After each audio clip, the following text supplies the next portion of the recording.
Bismillahirrahmanirrahim. Assalamu alaikum. Welcome to my YouTube channel Path to Allah. Once there was a big famine in Palestine. It was during the time of Prophet Sulaiman alayhi salam.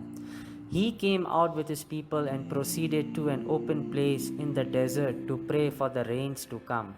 Suddenly he saw an ant standing on its two legs, raising its hands up towards the sky and saying, O Allah, we are but very small among all the creatures. We cannot survive without the grace. Please bestow upon us the sustenance and do not punish us because of the sins of human beings. Please send down the rain so that trees can grow, farms become green and grains become available and we have our food to eat. Prophet Sulaiman alayhi salam knew the language of all animals. He told his people, let us go home. The prayer of this ant is enough. It then rained heavily and all the land became green and productive. The ant is an intelligent creature. During warm days it collects and stores grain inside the holes. It knows that during wet and cold months it would not be able to go out to search for food. For fear that grain may start growing because of wetness, it splits it into two or more pieces. At times during moonlit nights, it brings the split grains out of the stores for drying and preservation against decay. The holes under the ground are made very carefully and covered with shelter to prevent the rain water from getting inside the holes. The ant, unlike the other animals, can lift a burden twice its own weight. It is not a selfish creature. When an ant finds some store of food grains, it runs up to its group and takes its fellow ants to that place. It shows every one of them its own find of the store. They always behave in this manner. They work and live in cooperation with each other. This shows how the ant works for the group and how each of them fulfills the needs and livelihood of its fellow beings. How shameful it is for a man who has no regard for another man, who has no concern for his fellow human beings, who could be starving because of want of food. Once Prophet Sulaiman alayhi salam was traveling together with hosts of men, jinns and birds. They reached a valley of ants.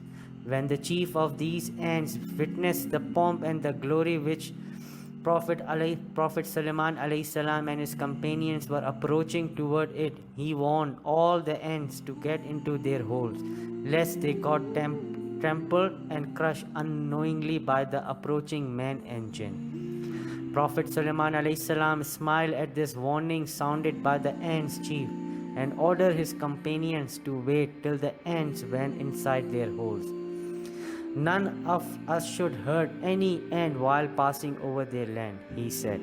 It is said that Prophet Sulaiman alayhi salam addressed the chief of the ants and said, how could my people hurt you or your fellow ants when they are floating through air?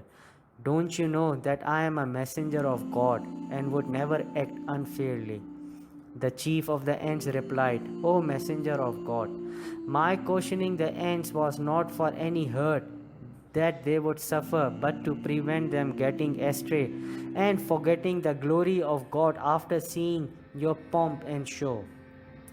There is a deep meaning in this event. It shows that even the most humble and smallest of creatures has been endowed with the necessary wisdom to live safely and avoid being hurt as far as possible.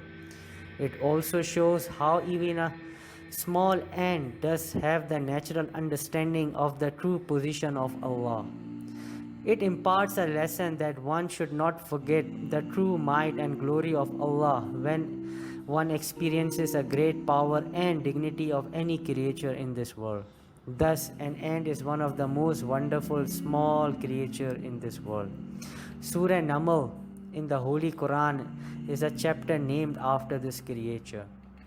Over 1300 years ago, Imam Ali was giving a sermon in Kufa in which he was describing the beauties of creation in various forms of life.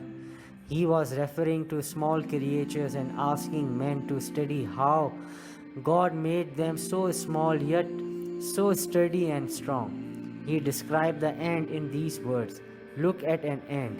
How tiny is its body, and how delicate are its features. It is such a small creature that it often escapes the eye, and few people care to attach any importance to it among the living beings found on this earth. Look at it and study its way of life, how it crawls, how it attacks its food, how it lifts a grain so many times heavier than its body carries to its hole, how it stores grain, and how in summer it gathers and stocks food for winter and rainy days." Allah